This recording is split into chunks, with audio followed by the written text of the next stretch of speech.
جب فیصل مسجد کی تعمیر ہوئی تو یہ دنیا کی سب سے بڑی مسجد تھی۔ اس مسجد کی تعمیر سے پہلے شاہ فیصل کو قتل کر دیا گیا تھا۔ آخر کیوں اس مسجد کے ڈیزائن پر تنقید کی گئی؟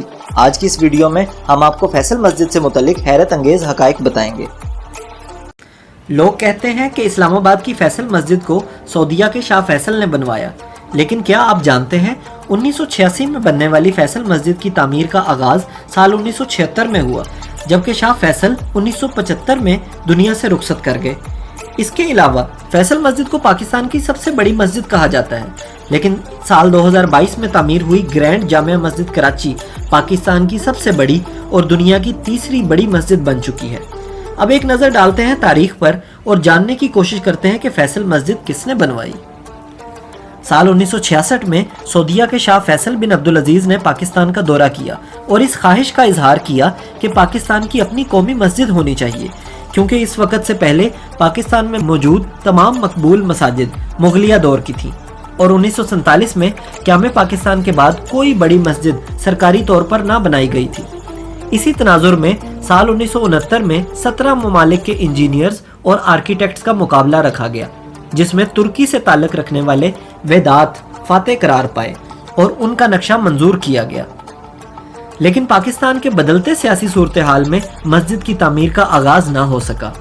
صدر ایوب کے بعد صدر یحییٰ آئے اور پھر ذوالفقار علی بھٹو پاکستان کے وزیر اعظم بنے، تو 1973 میں شاہ فیصل نے مسجد کی تعمیر کا بجٹ پیش کرنے کو کہا اور گرانٹ کا وعدہ بھی کیا۔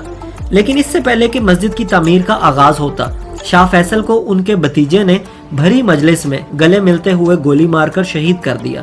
شاہ فیصل کی وفات کے بعد شاہ خالد سعودیہ کے حکمران بنے اور انہوں نے 1976 میں پاکستان آ کر فیصل مسجد کی سنگ بنیاد رکھی اور وعدے کے مطابق $120 ملین پاکستانی حکام کو دیے۔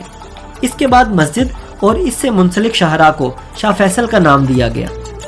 فیصل مسجد کا ڈیزائن روایتی مساجد جیسا نہ ہونے کے سبب کچھ لوگوں نے اس پر تنقید بھی کی، لیکن اس کا ڈیزائن بنانے والے نے اس کی شکل خیمے کی طرح کی بنائی، جو کہ عرب ثقافت کی عکاس ہے، اور اس کا ڈیزائن غیر روایتی ہونے کی وجہ سے تعمیرات میں بھی مشکل پیش آئی، اور یہ 10 سال کے عرصہ میں مکمل ہوئی، یعنی 1976 میں شروع ہوئی اور 1986 میں مکمل۔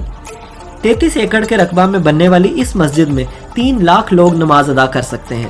محمد ضیاء الحق طیارہ حادثہ میں شہید ہوئے، جن کو شاہ فیصل مسجد کے باہر ہی دفن کیا گیا۔ آج بھی ان کی آرامگاہ یہاں موجود ہے۔ 1986 میں جب یہ مسجد مکمل ہوئی تو یہ دنیا کی سب سے بڑی مسجد تھی، اور یہ اعزاز 1993 تک اس کے پاس رہا۔ آج کے وقت میں خانہ کعبہ دنیا کی سب سے بڑی مسجد ہے، دوسرے نمبر پر مسجد نبوی اور تیسرے نمبر پر پاکستان کی گرینڈ جامع مسجد کراچی۔ آپ کو یہ معلومات کیسی لگی؟ کمنٹس کر کے ضرور بتائیں۔ ویڈیو کو لائک کریں اور چینل کو سبسکرائب کرنا نہ بھولیں تاکہ مزید انفارمیٹیو ویڈیوز آپ کو مل سکیں۔